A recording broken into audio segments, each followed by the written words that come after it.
আসসালামু আলাইকুম।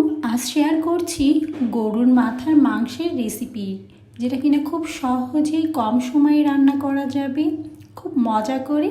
আর মাংস হবে নরম তুলতুলে, খেতে অনেক টেস্টি। মাথার মাংস একটু নরম করে রান্না করলে খেতে অনেক মজার হয়। দেখতেই পাচ্ছেন এটা কতটা নরম হয়েছে। চলুন দেখে নিই কীভাবে রান্না করছি। এখানে আমি 1.5 কেজি গরুর মাথার মাংস নিয়েছি, খুব ভালো করে ধুয়ে পরিষ্কার করে নিয়েছি। দিয়ে দিচ্ছি স্বাদ মতো লবণ। এবার এখানে দিয়ে দিচ্ছি লাল মরিচের গুঁড়া 3 চা চামচ, হলুদের গুঁড়া 2 চা চামচ, জিরা গুঁড়া 3 চা চামচ। এবার এখানে অ্যাড করছি বাটা মশলা, আদা বাটা 3 চা চামচ। তো ভালোভাবে মাংসের সাথে সব মশলা মেখে 30 মিনিট রেখে দেবো, অর্থাৎ 30 মিনিট ম্যারিনেট করে রাখবো। হাতে যদি সময় কম থাকে সেক্ষেত্রে 20 মিনিট রেখে দিতে পারেন, তবে ম্যারিনেট করে রাখলে মাংস খেতে বেশি ভালো লাগে। এবার চুলায় একটা হাঁড়িতে আমি দিয়ে দেব হাফ কাপ সয়াবিন তেল। অবশ্যই তেল একটু গরম করে নিচ্ছি। আর এবার এখানে দিয়ে দেব পেঁয়াজ কুচি। এখানে আমি হাফ কাপ পেঁয়াজ কুচি দিয়ে দিলাম। আর দিয়ে দিচ্ছি গোটা রসুন। যখন দেখবো আমার ব্রেস্তা হয়ে গিয়েছে তখন এখানে কিছু গোটা মশলা অ্যাড করছি। 4 থেকে 5 টুকরা দারুচিনি, 3টা তেজপাতা, 7-8টা গোলমরিচ, 7-8টা লবঙ্গ আর 6টা এলাচ। এলাচ একটু থেতো করে তারপরে দিয়ে দিচ্ছি। পেঁয়াজের সাথে একটু মশলাগুলো ভেজে নিচ্ছি, এতে করে খুব সুন্দর একটা ফ্লেভার আসে। এবার এখানে দিয়ে দিচ্ছি মাংস। চুলার জাল এই পর্যায়ে অবশ্যই হাই ফ্লেমে রাখবেন।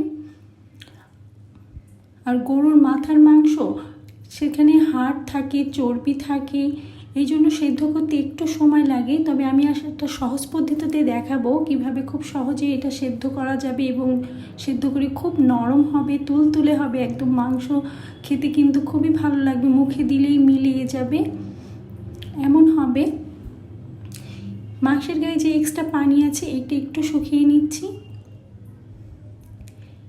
দেখতেই পাচ্ছেন। এবার এই মাংস আমি প্রেশার কুকারে দিব। আজ প্রেশার কুকারে সিদ্ধ করে নিব। প্রেশার কুকারে সিদ্ধ করে নিলে খুব সহজেই সেদ্ধ হয়, সময় কম লাগে, পানি কম লাগে।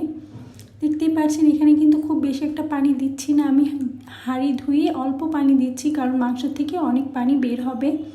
এবার চুলায় প্রেশার কুকার বসিয়ে দিলাম এবং 10 থেকে 15টা সিটি দিয়ে নিচ্ছি। মাংস সেদ্ধ হয়ে গিয়েছে। আমি প্রেশার কুকার থেকে হাঁড়িতে আবার ঢেলে নিয়েছি, নেড়ে কিছু সময় রান্না করছি। যখন দেখব ঝোলটা এমন একটু ঘন হয়ে এসেছে সেই পর্যায়ে এখানে আমি পাপরিকা পাউডার অ্যাড করছি 1/2 টেবিল চামচ।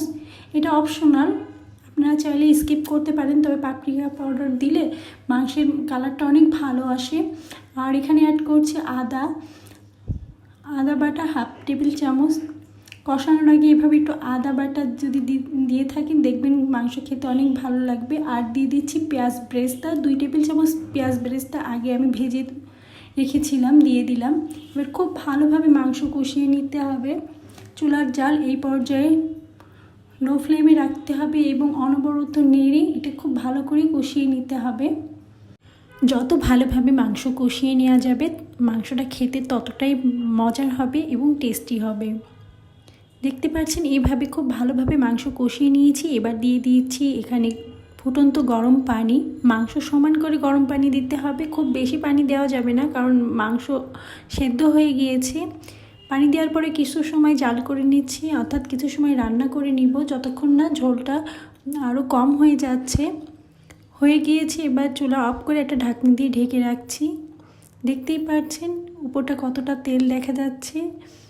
চুলা থেকে নামিয়ে নিয়ে এসে দেখতে যেমন সুন্দর লাগছে, খেতেও অনেক মজা হয়েছিল। আশা করি এভাবে আপনারাও বাসায় রান্না করবেন। আল্লাহ হাফেজ।